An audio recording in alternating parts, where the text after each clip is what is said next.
একটা রেসিপির সন্ধান হয়তো আপনারা অনেকেই করছেন, যেটা বাড়িতে আসা অতিথিদের জন্য বানালে তারা মন ভরে খেয়ে নেবে। তাহলে আজকের এই রেসিপিটা আপনাদের জন্য। এটা খেতে এতটাই টেস্টি হয় যে আপনারা প্রত্যেকবার এটাই বানিয়ে খেতে চাইবেন। আর এটা বানানো খুবই ইজি। তো চলুন বেশি দেরি না করে শুরু করছি আমার আজকের এই ইজি অ্যান্ড টেস্টি রেসিপি।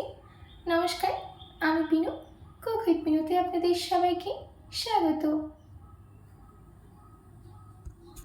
এই রেসিপিটা বানানোর জন্য সবার প্রথমে আমি এখানে নিয়ে নিচ্ছি 1 বাটি আতপ চাল, তার সাথে নিয়ে নিচ্ছি হাফ বাটি বিউলির ডাল।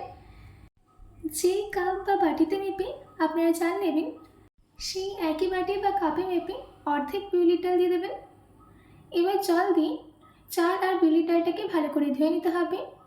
3 থেকে 4 বার জল পাল্টে পাল্টে ভালো করে ধুয়ে নেব। আমাদের এখানে বিউলির ডাল আর চালটাকে ভালো করে ধুয়ে নেওয়া হয়ে গেছে।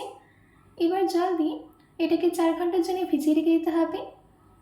4 ঘন্টা বাদ দেখুন আমাদের এখানে চাল আর বিউলির ডাল কিন্তু ফুলে গেছে।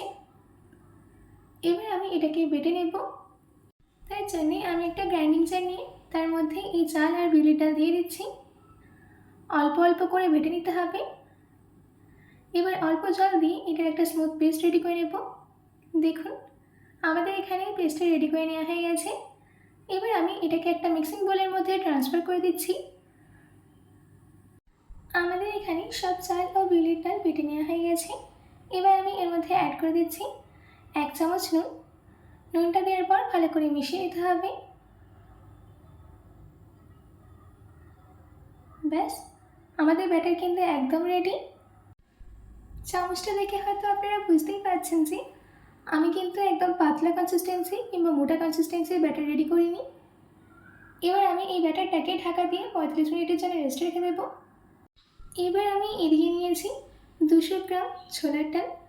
ছোলার ডালটাকে আমি 7 ঘন্টার জন্য ভিজিয়ে রেখেছিলাম। এবার একটা প্রেশার কুকার নিয়ে তার মধ্যে আমি ছোলার ডালগুলোকে জল থেকে ছেঁকে দিয়ে দিচ্ছি।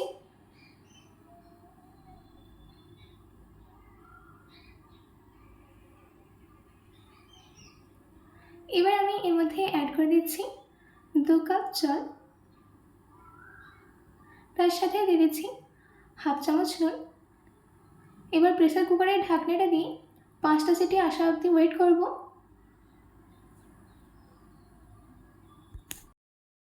আমাদের এখানে কুকারে 5টা সিটি দিয়ে দেওয়া হয়ে গেছে। ডালটাও কিন্তু ভালো করে সিদ্ধ হয়ে গেছে। এবার একটা ম্যাশারের সাহায্যে ডালটাকে ম্যাশ করে নিচ্ছি।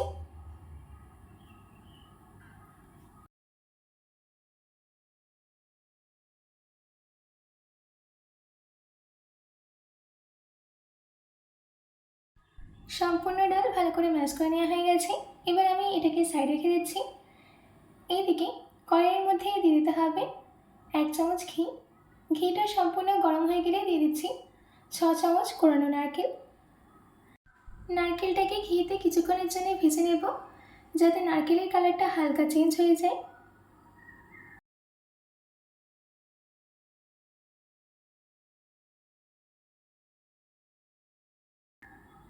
আপনারা দেখতেই পাচ্ছেন যে আমাদের এখানে নারকেলের কালারটা হালকা চেঞ্জ হয়ে গেছে। এবার এই স্টেজে এর মধ্যে অ্যাড করে দিচ্ছি 150 গ্রাম গুড়, তার সাথে দিয়ে দিচ্ছি 4 চামচ জল। এবার এই সব কিছুকে ভালো করে মিশিয়ে নিতে হবে।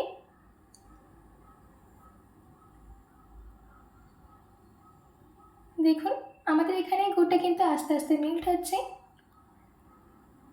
সম্পূর্ণ গুড়টা যখন মেল্ট হয়ে যাবে তখন এর মধ্যে অ্যাড করে দিতে হবে ম্যাশ করে রাখা ছোলার ডাল। ছোলার ডালটা দেওয়ার পর ভালো করে মিশিয়ে নিতে হবে।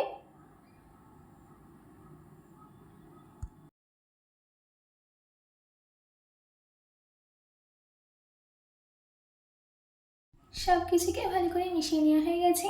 এবার এর টেস্টটা আরও এনহ্যান্স করার জন্য দিয়ে দিচ্ছি হাফ ছোটো চামচ এলাচ গুঁড়ো। এলাচ গুঁড়োটা দেওয়ার পর আবারও ভালো করে মিশিয়ে নিতে হবে।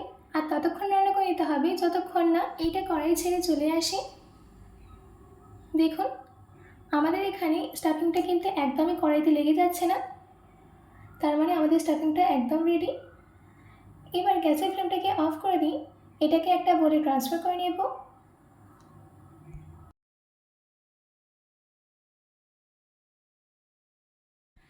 এবার এই স্টাফিংটা থেকে অল্প অল্প পোর্শন নিয়ে ছোটো ছোটো বল রেডি করে নিচ্ছি।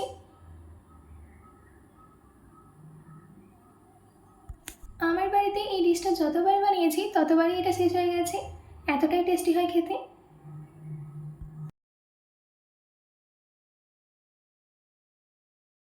দেখুন সব বল রেডি করে নেওয়া হয়ে গেছে, আর আমাদের এখানে 45 মিনিটও হয়ে গেছে। সুজি আর বিউলির ডালের ব্যাটারটা একদম ফুলে গেছে, দেখতেই পাচ্ছেন। এবার আমি যেই স্টাফিংয়ের বলগুলো দিয়ে রেডি করে গেছিলাম সেটা একে একে এই ব্যাটারের মধ্যে ডিপ করে নিয়ে ভেজে নেব। এইগুলো ভাজার জন্যে আমি মিডিয়াম ফ্লেমে তেল গরম করতে দিয়েছিলাম। তেলটা সম্পূর্ণ গরম হয়ে গেলে একে একে এগুলোকে দিয়ে দিতে হবে, আর দেওয়ার সঙ্গে সঙ্গে কিন্তু একদমই নাড়বেন না। যখন দেখবেন এগুলো হালকা তেলের উপরে ভেসে এসছে তখন উল্টে পাল্টে একটা সুন্দর গোল্ডেন কালার আসা অবধি ভেজে নিতে হবে।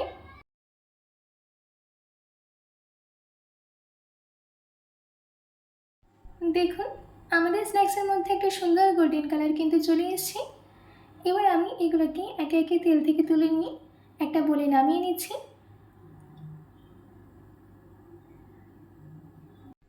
আশা করছি আমার আজকের এই ইজি অ্যান্ড টেস্টি স্ন্যাক্সের রেসিপি আপনাদের খুবই ভালো লেগেছে। বাড়িতে এটি অতি অবশ্যই ট্রাই করবেন ও কমেন্ট করে জানাতে একদম ভুলবেন না। তো আজকের মতো এইটুকু, আবার দেখা হচ্ছে অন্য কোনো রেসিপি নিয়ে। ভালো থাকবেন, সুস্থ থাকবেন।